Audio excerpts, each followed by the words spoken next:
Hello students, welcome to RK accountancy. இன்றைக்கி நம்ம பார்க்க போகிறது +2 அக்கௌண்டன்சியில் யூனிட் 2 நான் ட்ரேடிங் கன்சர்ன், அதாவது நான் ப்ராஃபிட் ஆர்கனைசேஷன். அதை பற்றி நம்ம இப்போ பார்க்க போகிறோம். இது வந்து லாப நோக்கமற்ற ஒரு அமைப்பு, சர்வீஸை மட்டும் மோட்டிவாக உள்ள ஒரு ஆர்கனைசேஷனுடைய அக்கௌண்ட் ஸ்ட்ரக்சரை பற்றி இப்போ பார்க்க போகிறோம். உங்களுக்கு +2ல் செகண்ட் யூனிட்டில் கொடுத்துருக்காங்க. அதை பற்றி ஒரு ரிவ்யூ இப்போ பார்க்க போகிறோம், தியரி பார்க்க போகிறோம். எதெல்லாம் இம்பார்ட்டன்ஸ் அப்படிங்கிறத உங்களுக்கு நான் இந்த வீடியோவில் சொல்ல போகிறேன். சரிங்களா? ஃபஸ்ட்டு இன்ட்ரொடக்ஷனில் என்ன சொல்லியிருக்காங்க அப்படிங்கிறத ஒன்ஸ் உங்களுக்கு இங்கிலீஷில் சொல்லிவிட்டு தமிழில் நான் சொல்கிறேன். இன்ட்ரொடக்ஷனில் some organisations are established for the purpose of rendering service to the public without any profit motive. ஓகேவா? அதாவது என்ன மீனிங் அப்படின்னு பார்த்தீங்கன்னா, சில ஆர்கனைசேஷன் வந்து பப்ளிக்கு சர்வீஸை மட்டும் ப்ரொவைட் பண்ணுறாங்க, லாப நோக்கத்தோடு இல்லை. அப்போ லாப நோக்கம் இல்லாமல் பப்ளிக்கு சர்வீஸ் பண்ணுற சில நிறுவனங்களை பற்றி தான் இந்த சாப்டர்ஸில் நம்ம பார்க்க போகிறோம். They may be created for the promotion of art, culture, education, sports club. இதெல்லாமே இந்த மாதிரி சர்வீஸை ரெண்டர் பண்ணுறதுக்கான எக்ஸாம்பிள் சொல்லலாம். இந்த மாதிரி ஆர்கனைசேஷனை தான் நம்ம நாட் ஃபார் ப்ராஃபிட் ஆர்கனைசேஷன், அதாவது நான் ட்ரேடிங் கன்சர்ன், லாப நோக்கம் இல்லாத அமைப்புகளை தான் நம்ம வந்து இந்த சாப்டரில் காமிக்க போகிறோம். ஏன்னா பிஸ்னஸில் பார்த்திங்கன்னா நிறைய மெயினே உங்களுக்கு லாப நோக்கம் தான், ப்ராஃபிட் மோட்டிவ் தான். அது இல்லாமல் சர்வீஸை வந்து மக்களுக்கு கொடுக்குற மாதிரியான நிறுவனங்களுக்கும் அக்கௌண்ட்ஸ் நாம் ரெடி பண்ணணும் இல்லையா? அதை தான் நம்ம இந்த சாப்டரில் பார்க்க போகிறோம். அதுக்கு எக்ஸாம்பிள் பாருங்கள்: charitable institution, educational institution, cultural society, sports club, recreation club, hospital, library. இதெல்லாம் வந்து நம்ம எக்ஸாம்பிளாக சொல்லலாம். எதுக்கு அப்படின்னா, லாபம் நோக்கம் இல்லாமல் சர்வீஸை மட்டுமே சொசைட்டிக்கு கொடுக்குற இதை நம்ம எக்ஸாம்பிளாக எடுத்துக்கலாம். புரியுதுங்களா? இதில் நம்ம அதனுடைய ஃபீச்சர்ஸாக, அதனுடைய சிறப்பு இயல்பு என்ன அப்படின்னு பார்த்தீங்கன்னா, இல்லை மெயினாக ஒரு 4 பாயிண்ட்ஸ் கொடுத்துருக்காங்க இல்லையா? Features of not for profit organisation அப்படின்னா, இந்த லாப நோக்கமற்ற அமைப்புடைய சிறப்பு இயல்புகள் என்ன அப்படின்றது 4 பாயிண்ட்ஸ் கொடுத்துருக்காங்க. அதில் ஃபஸ்ட்டு பாயிண்ட் பாருங்கள், அதில் மெயினாக நான் அண்டர்லைன் பண்ணியிருக்கேன் பாருங்கள்: வித்தவுட் எனி ப்ராஃபிட் மோட்டிவ். எந்த ஒரு லாபமும் இல்லாமல் சர்வீஸை மட்டுமே மெயினாக வச்சுருக்காங்க. அது வந்து ஃபஸ்ட்டு ஃபீச்சர். இந்த செகண்டில், அந்த main aim is to provide service to specific group or to the public at large. அப்போ செகண்டில் பார்த்தீங்கன்னா, சர்வீஸை வந்து பப்ளிக்கு ப்ரொவைட் பண்ணுறது செகண்ட் ஃபீச்சர்ஸ். தேர்ட் ஒன் பாருங்கள்: do not undertake business or trading activities. இதில் generally they do not undertake business or trading activities. இதில் வந்து பிஸ்னஸையோ ட்ரேடிங் ஆக்டிவிட்டீஸையோ அவங்க செய்யலை, அப்போ லாபத்துக்காக செய்யலை, சர்வீஸை செய்கிறாங்க. தேர்ட் பாயிண்டில். ஃபோர்த்தில் பாருங்கள்: the main sources of income include subscription from members, donation, grant, aid and legacy கொடுத்துருக்காங்க இல்லையா? இந்த அமைப்புக்கு ஏன்னா இவங்க லாப நோக்கம் இல்லை, அந்த அமைப்பில் உள்ள மெம்பர்ஸ் கொடுக்குறாங்க இல்லையா? சப்ஸ்கிரிப்ஷன், சந்தா தொகையாக கொடுப்பாங்க, நன்கொடை கொடுப்பாங்க, சில ஹெல்ப்லாம் பண்ணுவாங்க, டொனேஷன் கொடுப்பாங்க, கிஃப்ட்டு கொடுப்பாங்க. இதெல்லாமே நமக்கு வந்து அந்த லாப நோக்கமற்ற அந்த அமைப்புக்கான சோர்சஸ் ஆஃப் இன்கம், வருவாயின்னு வச்சுக்கோங்களேன். இப்போ இந்த 4 பாயிண்ட்ஸுமே நாட் ஃபார் ப்ராஃபிட் ஆர்கனைசேஷனுடைய சிறப்பு இயல்புகள், அதாவது இங்கிலீஷில் ஃபீச்சர்ஸ். நெக்ஸ்ட்டு பாருங்கள், இந்த நான் ட்ரேடிங் கன்சர்னில், அதாவது நாட் ஃபார் ப்ராஃபிட் ஆர்கனைசேஷனில் நம்ம அக்கௌண்ட் வந்து ப்ரிப்பேர் பண்ணுவோம். அதில் வந்து நம்ம என்னென்ன அக்கௌண்ட்ஸ் ப்ரிப்பேர் பண்ணுவோம் அப்படின்னு பார்த்தீங்கன்னா, receipt and payments account, income and expenditure account, அந்த தேர்ட் ஒன் பேலன்ஸ் ஷீட். இது 3த்தையும் நம்ம ப்ரிப்பேர் பண்ணுவோம். ஓகேவா?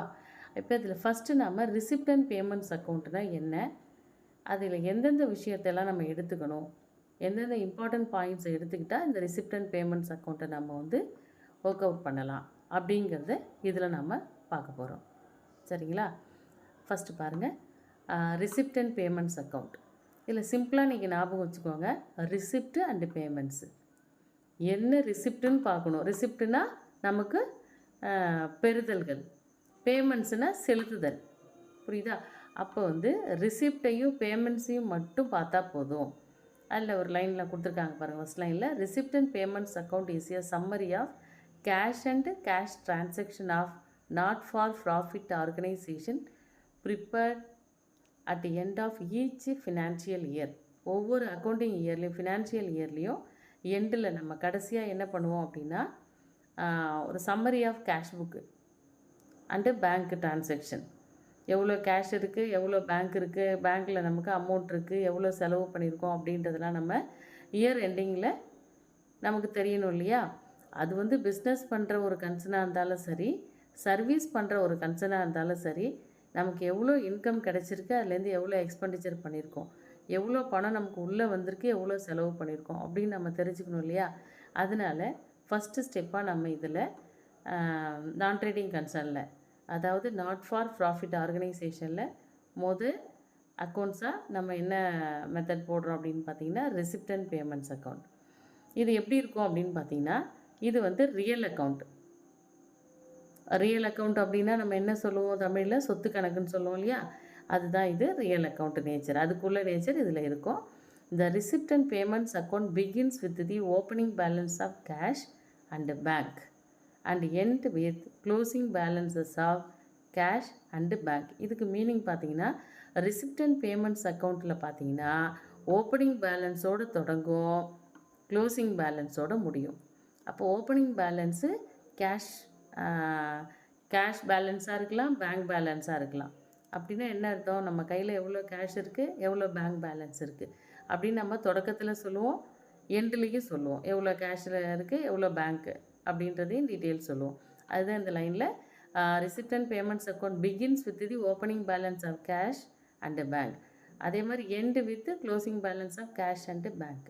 ஓப்பனிங் பேலன்ஸோடு தொடங்கும், க்ளோசிங் பேலன்ஸோடு முடிக்கிறோம். அதுக்கடுத்தது all cash receipt R shown on the debit side. ரிசிப்டெல்லாம் எந்த சைடு வரும், பெறுதல்கள் எல்லாமே பற்று பக்கம் வரும், டெபிட் சைடில் வரும்.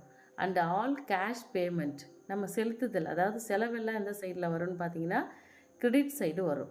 சரிங்களா, இதுதான் நம்ம மெயினாக ஞாபகம் வச்சுக்க வேண்டியது. ஃபஸ்ட்டு பாயிண்ட்டு ஓப்பனிங் க்ளோசிங்கோடு தொடங்கும், ஓப்பனிங்கோடு தொடங்கும், க்ளோசிங்கோடு முடியும் ஃபஸ்ட்டு பாயிண்ட்டு.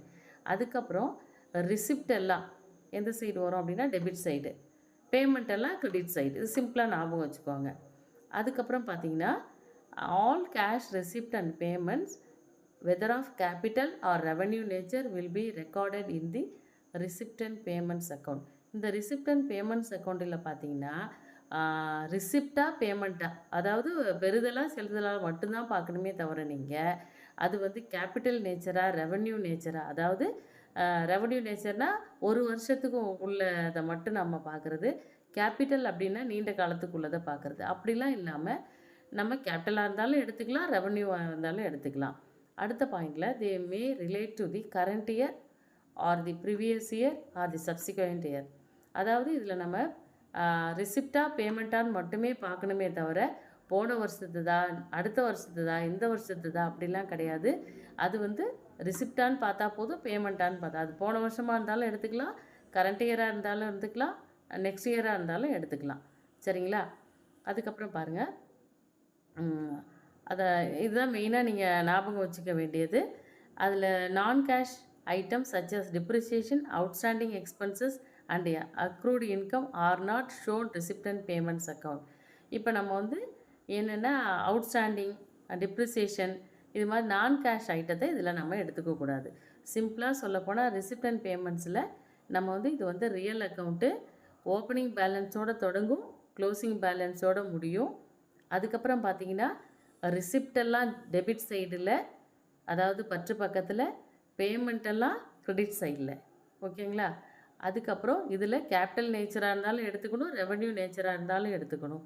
அடுத்த பாயிண்ட் பார்த்திங்கன்னா லாஸ்ட் இயராக இருந்தாலும் எடுத்துக்கணும், கரண்ட் இயராக அதாவது நடப்பாண்டாக இருந்தாலும் எடுத்துக்கணும், அடுத்த வருஷமாக இருந்தாலும் எடுத்துக்கணும். சரிங்களா, இதுதான் இதில் நம்ம மெயின் பாயிண்ட்டு. அதுக்கப்புறம் non cash item, depreciation, outstanding expenses, accrued income தான் எடுத்துக்கக்கூடாது. சரிங்களா, அடுத்தது இதில் வந்து ப்ரிப்ரேஷனில் நம்ம மெயினாக இதுக்கு உங்களுக்கு ஃபார்மேட் கொடுத்துருக்காங்க. அந்த ஃபார்மேட்டில் பார்த்திங்கன்னா நம்ம ஹெட்டிங் போடுறோம், format of receipt and payments account போட்டுட்டு டெபிட் சைடு அதாவது பற்று பக்கம் ரிசிப்ட் அதாவது பெறுதல்களையும், வரவு பக்கம் பேமெண்ட்ஸ் அதாவது செலுத்துதல்களையும் இங்கே நாம் போடுறோம். இந்த ஐட்டத்தை நீங்கள் அப்படியே ஒரு கிளான்ஸ் நல்லா பார்த்துக்கோங்க. இது உங்களுக்கு தெரிஞ்ச விஷயந்தான். இதை ரிசிப்ட்னா நமக்கு அதுலேருந்து வர வேண்டியது, பேமெண்ட்டுனா நம்ம கொடுத்தது. இது மட்டும் ஞாபகம் வச்சுக்கோங்க. இந்த ஃபார்மெட்டை கொஞ்சம் படிச்சுக்கோங்க.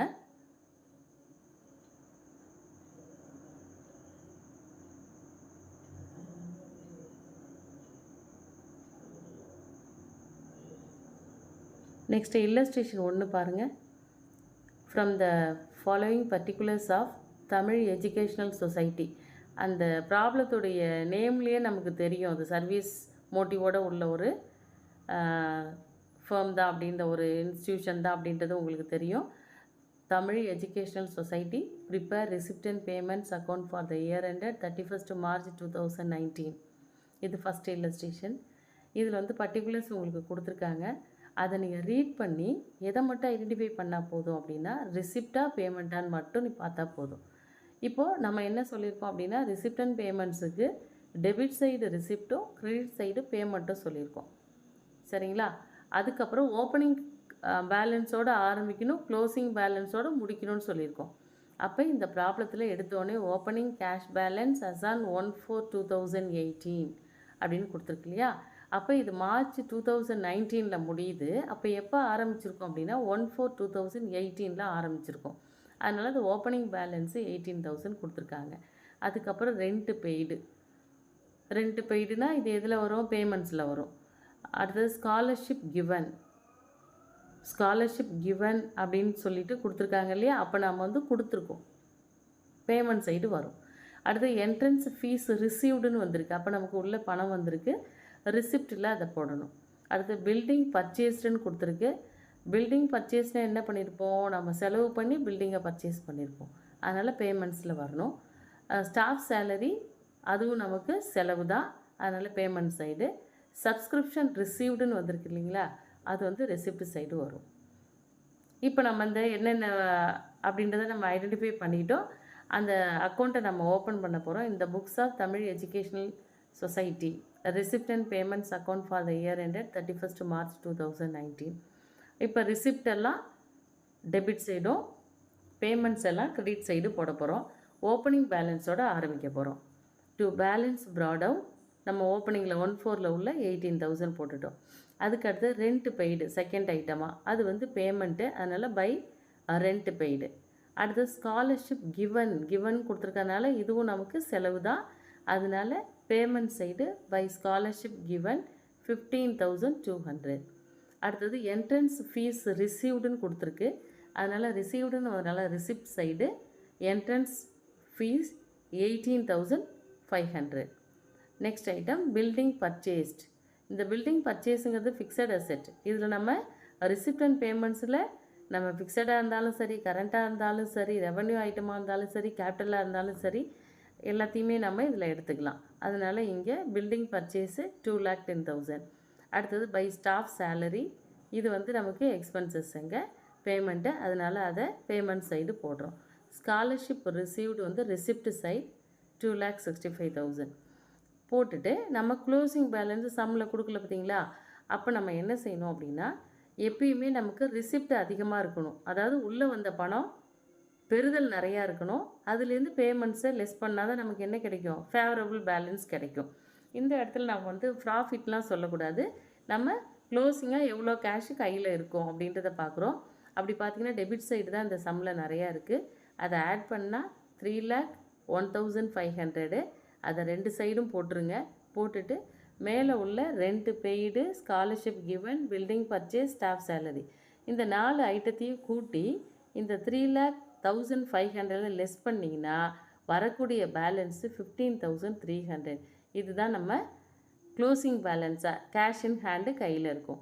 இப்போ நமக்கு ஓப்பனிங்கில் கேஷ் கொடுத்துருக்காங்க இல்லையா? அதே மாதிரி closing cash balance 15,300.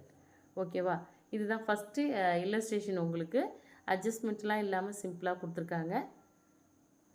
Okay student, next some important terms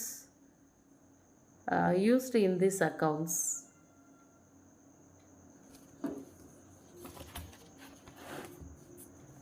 Honorarium.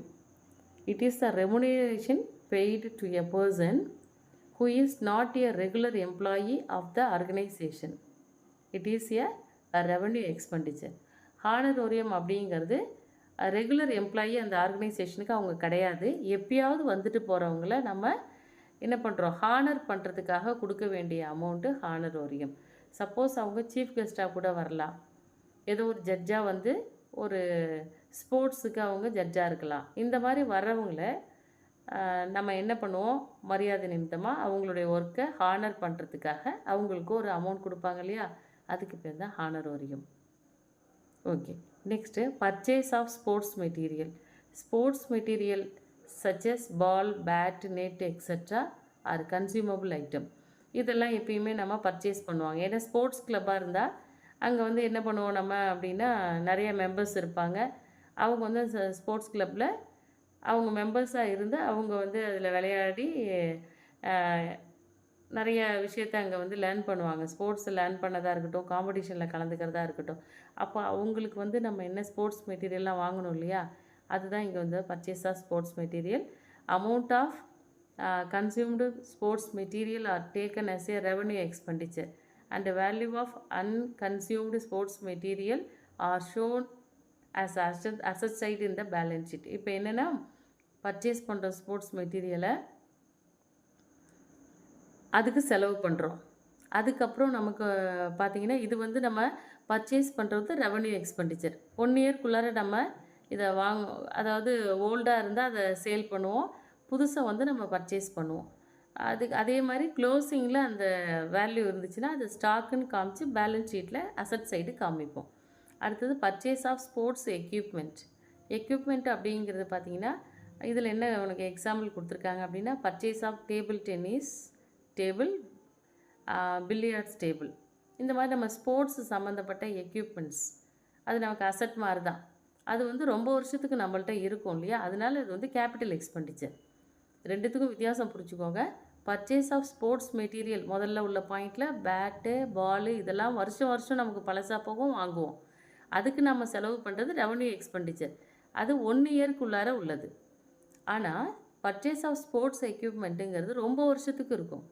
அது ஒரு மெஷினாக இருக்கட்டும், ஒரு டேபிள் டென்னிஸ்க்கான டேபிளாக இருக்கட்டும், நம்ம எக்ஸசைஸ் பண்ணுற ஒரு டூலாக இருக்கட்டும், இதெல்லாம் பார்த்திங்கன்னா எக்யூப்மெண்ட்டுன்னு சொல்லுவோம்.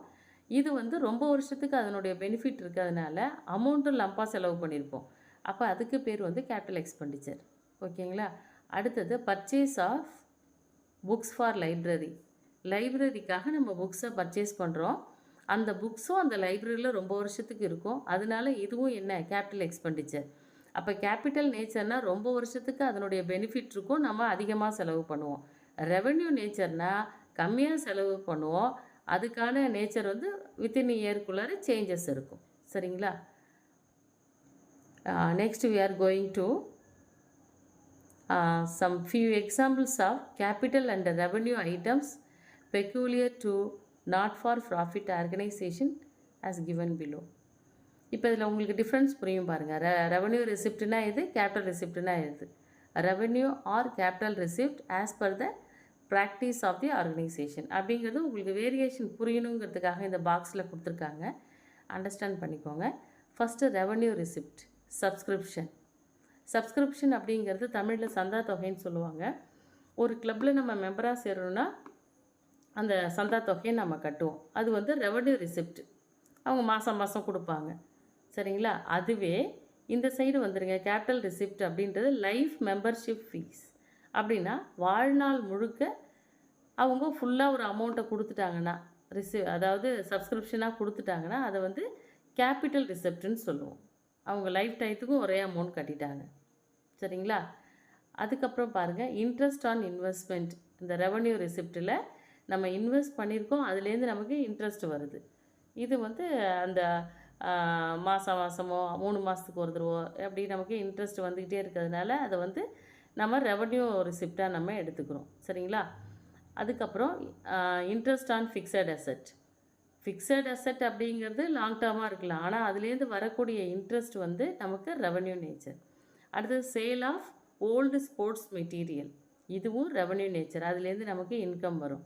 Sale of old newspaper அதுலேருந்தும் நமக்கு இன்கம் வரும், இதுவும் ரெவன்யூ நேச்சர் தான். அடுத்தது collection or receipt relate to tournament, that is a collection or receipt relating to tournament, sports, matches, entertainment, dinner. இதுக்காக நம்ம கலெக்ட் பண்ணோம் இல்லையா அமௌண்ட்டு.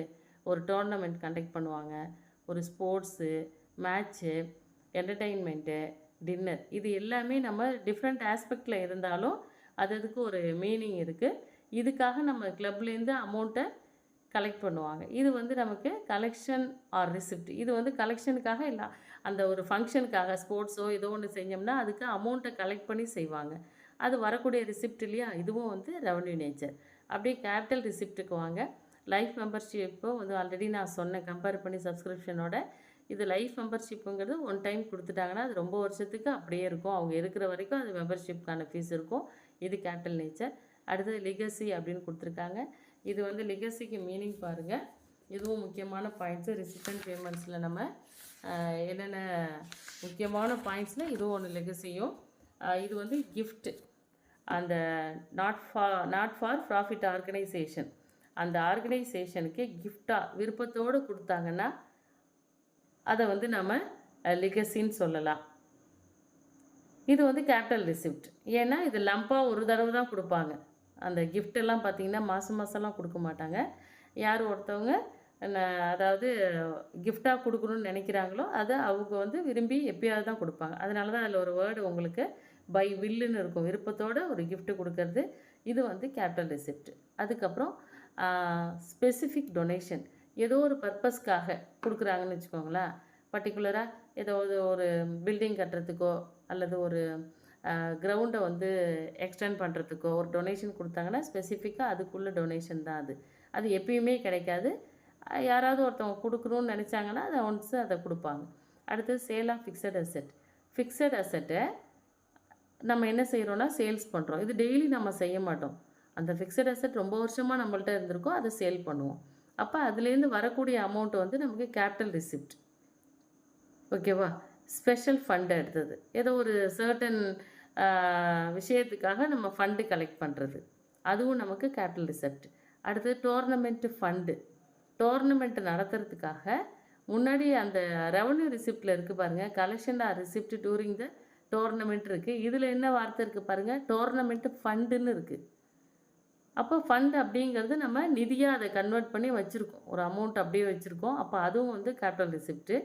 அடுத்து ப்ரைஸ் ஃபண்டு, ஃபண்டுன்ற வார்த்தையெல்லாம் நீங்கள் கேபிட்டல் ரிசிப்டில் மைண்டில் வச்சுக்கோங்க, சரிங்களா? அடுத்தது ரெவன்யூ ஆர் கேபிட்டல் ரிசிப்ட், ரெண்டுத்தையும் கம்பேர் பண்ணி கொடுத்துருக்காங்க. Admission fee or entrance fee, இது வந்து whether it is depending upon the problem. நீங்கள் அந்த அமௌண்ட்டை பார்த்துட்டு எடுத்துக்கணும், ரெவன்யூவா ஆர் கேபிட்டல் ரிசிப்டான்னு. அடுத்து டொனேஷன். டொனேஷன் அப்படின்றது மீகர் அமௌண்ட்டு, சின்ன அமௌண்ட்டாக இருந்துச்சுன்னா நம்ம ரெவன்யூவில் எடுத்துக்கலாம். பெரிய amount once in a time அப்படின்னா அதை வந்து நம்ம கேபிட்டல் ரிசிப்டில் எடுத்துக்கலாம். அதே மாதிரி ஸ்பெஷல் ஃபீயும் அந்த கேட்டகரி தான். Grants from government and other organisation, இவங்களுமே அதாவது எவ்ரி இயர் கொடுக்குற மாதிரி இருந்துச்சுன்னா நம்ம அதை என்ன எடுத்துக்கலாம், கவர்மெண்ட்லேருந்து எவ்ரி இயர் வந்து ஒரு கிராண்ட்னா ஏதோ ஒன்று கொடுக்குறாங்க, அமௌண்ட்டு கொடுக்குறாங்க, ஃபண்டு கொடுக்குறாங்க. அதை ஒவ்வொரு வருஷமும் கொடுத்தா நம்ம வந்து என்ன எடுத்துக்கலாம் அப்படின்னா ரெவன்யூ நேச்சர் எடுத்துக்கலாம். அல்லது எப்பயாவது கொடுத்தாங்கன்னா அதை வந்து கேபிட்டல் ரிசிப்ட் நேச்சரில் எடுத்துக்கலாம். Okay student, thank you.